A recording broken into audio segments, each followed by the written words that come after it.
Good morning, everybody, and G'day. welcome back to Theology Thursday, aka Theology Friday today, because I was away yesterday. But hey, what are we going to be talking about today, Dave? We have had a couple of heavy weeks, but was Talking about asked, scandal Yeah. last week. I was asked a question that came out of a message a couple of Sundays ago, actually a message that you preached, Yeah. and it relates to the idea of giving your shirt as well when somebody asks for your jacket, in other words. Right. That whole principle. From Matthew the 5 other, and 6. Turning the other cheek, going the Yeah. extra mile. These are all things that Jesus said, but how literally do we actually take them? Like when somebody breaks into your house at night to steal your car keys Yeah, and, that happened your to me. car. So are you supposed to give them the keys to your other car, or do you chase them out of your house? Well, I think I was B on the night. I chased them.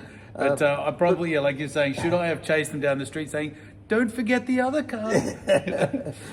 Was that contrary to Jesus' instruction, or was he meaning something else? So if someone acts violently towards us, are we supposed to simply sit and take it? Are we permitted to defend ourselves or our property? Or was Jesus actually forbidding that sort of action? I think, first of all, we have to note, as we've done many times in Theology Thursday, that the Bible was written in a particular culture. And to understand some of the things that it says, we have to understand what they meant in that culture. That's Now, true. that's not trying to explain away some biblical teaching or principle, but I think rightly dividing the word of truth includes reading it in its cultural context. Yeah. So, how about we start with the extra mile? But like you said, we're not just saying, oh, that sounds, I don't want to do that, so I'm going to try to explain it away. No. We got to, you can't do that. No. But like you said, it does help to understand everything. So we're not explaining it away. No. But we are going to look into what he meant in that context. Yep. So we'll start with the extra mile example. It's easiest to see and to understand. So what did Jesus actually say? So if you're compelled to go a mile, go the extra mile. And he was referring clearly to what the Romans were doing. And it was in a whole passage where he was talking about, don't be retaliatory and violence. Don't be violent. So if somebody slaps you on the cheek, just turn the other cheek. If he asks you for your coat, give him your shirt as well. If he asks you to go 1 mile, go 2. So what's this 1 mile thing? The second mile that Jesus mentioned was not just some crazy example that he thought up on the spot. Rather, it would have been totally understood by his audience. So in other words, in the culture, they grabbed it straight away. Excuse me. If we go right back into the Persian Empire, Cyrus the Great invented a postal system to carry letters and documents from one place to another. And to make his system work, any of the king's couriers could force anyone that they found to carry the mail for 1,000 paces. Wow. So that was the limit. You couldn't be made to carry it beyond that, but you could be made to carry the mail for 1,000 paces. Whose pace? Just little ones. Yeah. It's actually a measure. The conquering Roman Empire adopted the same system, and it was for their soldiers, not so much for carrying the mail, but to keep them from getting worn out from carrying heavy equipment and packs. They weighed something like 30 kilos of just gear that they would be carrying. So the Roman soldiers had the legal right to force any subject of an occupied territory to carry their heavy gear for them, their backpacks. But the legal limit was 1,000 paces. That's around about, it's a bit over a kilometre. 1 Roman mile was defined. If somebody did not know that. If somebody refused to do that, they'd get flogged. Wow. And flogging in the Roman system was not very pleasant. So doing this made the subject into little more than a slave. He had to do what he was told. He had no free will. But by offering to go further than the required mile, he regained his status as a human being by making this free choice. He was no longer acting as a slave, but he was demonstrating his free will. Okay. So, in other words, he was turning it back. He was made to go the mile, but if he went the second mile, he's saying, look, I'm happy to carry it 2 miles. You don't need to compel me. But not only that, he would not only be doing that, but he'd be demonstrating generosity, and he'd be placing the Roman soldier into a compromised position, because to allow the extra mile would actually be breaking the law. If the Roman soldier said, yeah, okay, carry an extra mile, he's actually breaking the law himself. So the offer of the second mile was actually a way to subvert the system without breaking the law, which takes us back to some other stuff that we were talking about. But by going the extra mile, one would flip the power dynamic, so to speak. The soldier's attempt to intimidate and humiliate the peasant now leads to the soldier himself being placed in an uncomfortable and compromised position. It's like you said, we preached a couple of weeks ago, Romans 12, where, he says, be kind to your enemy, give to those, who persecute you, and in doing so, you will heap burning coals on their heads, just, I suppose, respond. Don't fight fire with fire. Fight fire with water, right? So with love. In this sort of circumstance, there's also an opportunity opened up to witness. Jesus isn't just passively walking with the soldier. He's going to be sharing with him and even teaching him. This is why I'm going the 2 miles, not the one. And the prime purpose of the law was to show the Jews who they really belonged to. This was an attack on their identity. They belonged to Rome. But now Jesus was saying, hey, hang on, you don't belong to Rome. You belong to God. And this is, in a sense, showing them who they truly were. They may be free or appear to be free in day-to-day life, but in reality, they were in total subservience to Rome. They were not their own masters. They had no control of their destiny. They belonged to Rome. To go the second mile, this exercise of freedom of choice was to declare a different identity. We identify not with merely earthly government, but we are citizens of a greater kingdom, and we know our true identity. And the same applies to us. We are citizens of a greater kingdom. So we're not just merely bound by earthly processes and governments and cultures. So if our government forces us to, go 1 mile, our response could be, you know what, I'm going to respond in love. I'm going to use this as an opportunity to reach out to you as a human being, as a fellow human being, not just an instrument of the state. If our actions are bound by what is required of us, or bound by our circumstances, then our circumstances own us. They dictate to us. We're trapped. We're restricted to that which our circumstances dictate. But when we choose to go above and beyond, suddenly that which was designed to constrain us, to limit us, to dictate to us, to determine our destiny and our outlook on life, is rendered completely powerless. Because we, in one simple step, have stepped above all of that. The power that the Romans sought to display over those who they conquered, who they ruled, was suddenly nullified when, despite the fact that there was no force and humiliation involved, cooperation and help was freely given. So you can't be made to go the extra mile.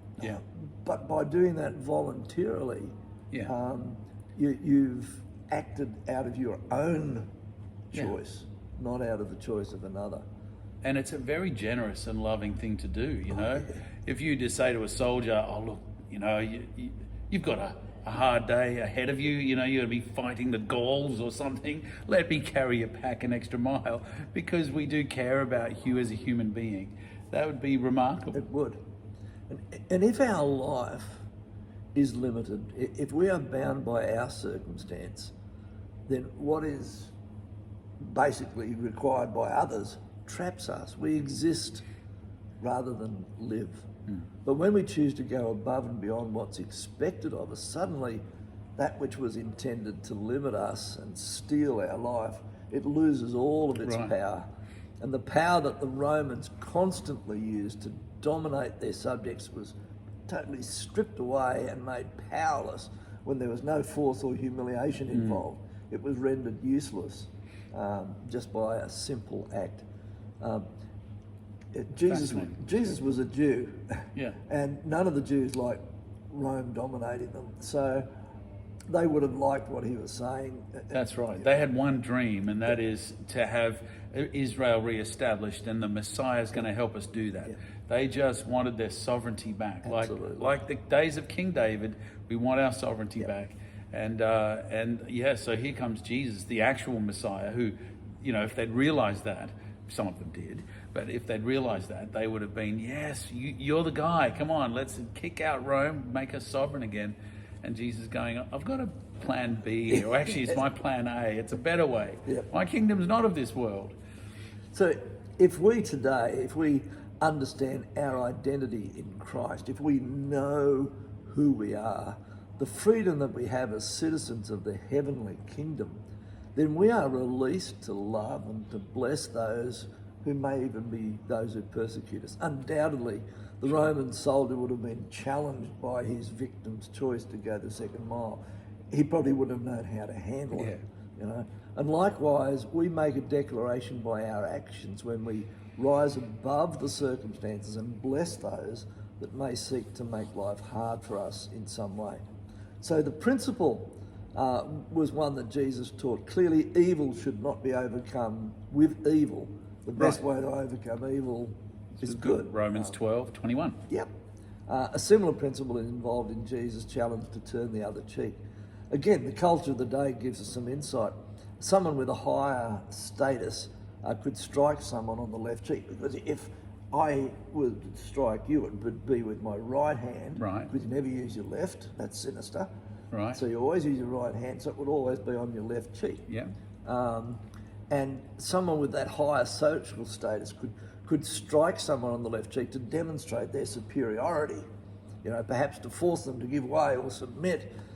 But when Jesus said to turn the other cheek, he was saying you could invite them to hit you on the right cheek as well. Turn your face on left, take one ear as well. And in that way, you're indicating, in a sense, to them that you're their equal. You're not just taking that, but you're willing to let them go the other way as well.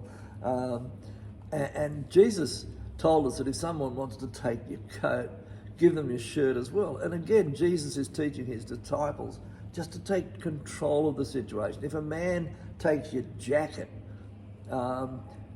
he's in control in that sense. But if you respond willingly by giving him something else, then you're in control of the situation. I guess it shows you're not intimidated. Changes the dynamic. Yeah. Totally. Now that doesn't mean we just let people take what we want. We have, as though we have no possessions. We don't see that Jesus made his disciples to give their clothing away, and we don't see Jesus doing that either. In fact, some of Jesus' disciples carried swords, as we saw when Peter was in the garden with the high priest's servant. Off goes the ear. So they had ministered with Jesus for over 3 years. So it was obvious that Jesus knew that they had a sword with them, and he allowed them to carry a sword. But why? I think it was because they travelled around Judea, and they travelled with a money bag that contained all their ministry finances as they went from town to town. In those days, it was not safe to be on the road. That could have been a major problem for them. I imagine carrying a weapon like that. I can't imagine Jesus condoning the use of it, but it's a very good deterrent.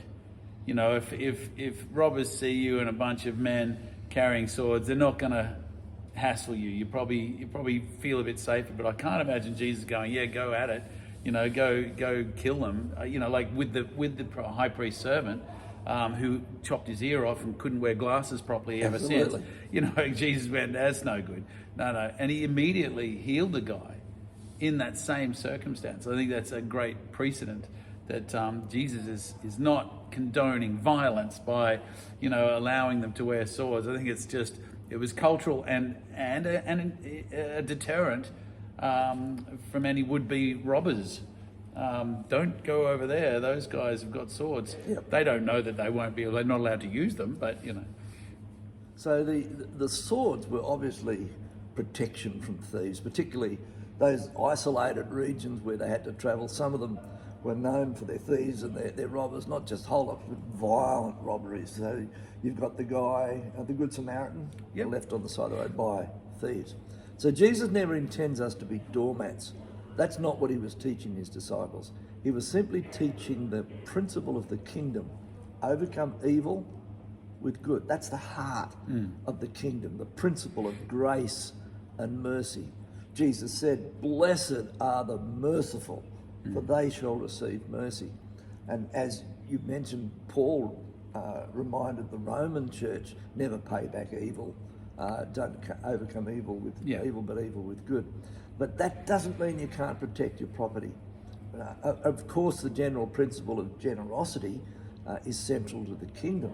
Luke reminds us in Acts 20 that Jesus said it's more blessed to give than it is to receive. So there may well be circumstances that we encounter where we need to be willing to give the shirt off our back in order to meet somebody's need. But this comes from a motive of love.